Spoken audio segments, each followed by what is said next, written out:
Hello everyone. As we approach this new year, I bring to you today what may be a life-changing red pill. Some of you are already aware of this information. Many are not. Many still think they are aware but instead have been handicapped. I think most of us here are smart enough to notice without being told that some things are off with the world.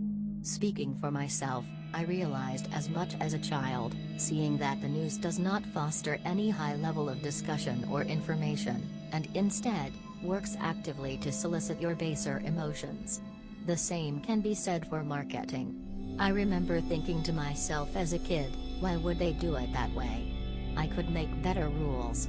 This isn't serving the public at all. How naive I was. I didn't yet understand that this apparent neglect of humankind was not simply the benign union of capitalism and bureaucratic incompetence. When 9/11 happened, as a smart-ass teenager by then, I tried to hear out the conspiracy theories floating around and I thought even if XY is true, this theory makes no sense because effectively all the world's governments and all independent journalism would have to be in on it. How naive I was. By now we all know that far more is wrong with the world than just the news. So, why? Why the deception? The frustration? Why is everything so needlessly disjointed when the rest of nature finds harmony? Why is the will of the people so consistently underrepresented? What is the ultimate reason for it all? I will tell you. The core mistruth upon which all of your ingrained faulty premises have been founded. The biggest red pill they do not want you to know is this. The fundamental construct of our universe is consciousness, not matter. Particle physics tells us that the smallest components of matter do not exist in any one place or time until observed, and that they propagate from wave fields. This is where we get ideas like the multiverse. All potential outcomes exist simultaneously until observed, and the act of observation collapses the wave function. This is meant to rationalize away within your mind a truth which should be more obvious. Quite literally, without consciousness, matter cannot be said to exist. Matter exists as excited, vibrating, points of energy in space propagating from waves within fields. The entirety of existence is various frequencies of vibrational energy presenting itself on a predictable grid that is the fabric of the universe, and its ratio is golden. As above, so below. Inscription over the door of Plato's Academy, let none who are ignorant of geometry come under my roof. Materialism has been pushed hard on humankind for the last 100 years, and in Europe it's been going on for hundreds of years longer.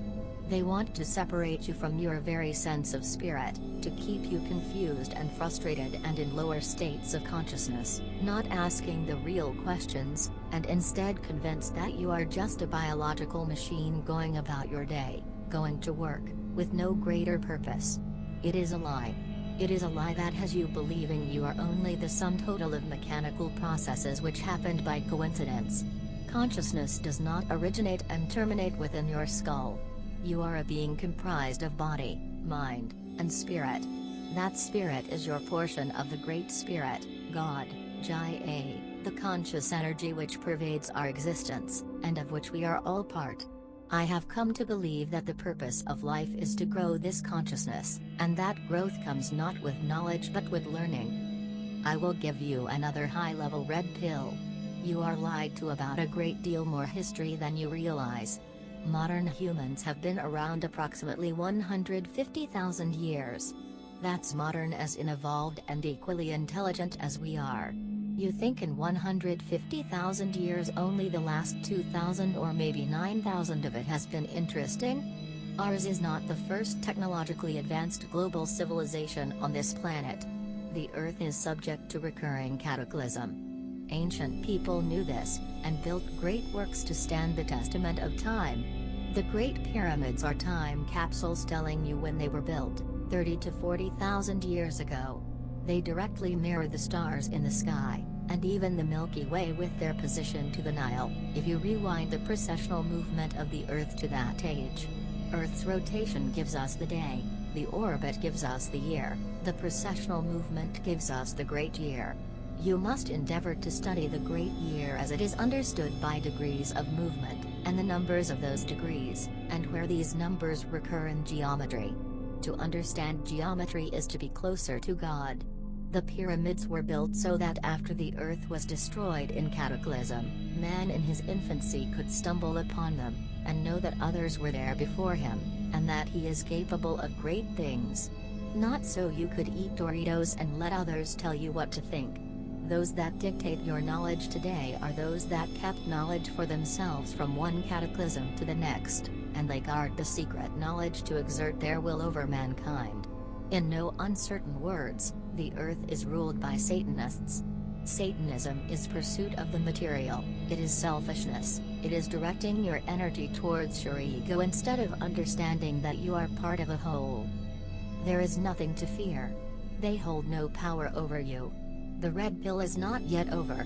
If you understand that it is energy and consciousness which comprise the universe and all matter, that consciousness precipitates matter, and that collective consciousness is real and shared by all of us, then you too understand that your outlook, attitude, words, and disposition towards others, literally influence the world. And they don't want you to know that. They want you pissed off and afraid and buying crap. Because, if you are just a biological machine, then things of value come from the outside, right? Wrong. Look inside yourself for the questions you do not have answers to. It is true that we are entering the age of Aquarius, if not already in it. This age is likened to the dead of winter on the ancients' calendar of the great year. It can be a time of despair or a time of enlightenment. A time of loss or a time of gratitude. It will be what we make it.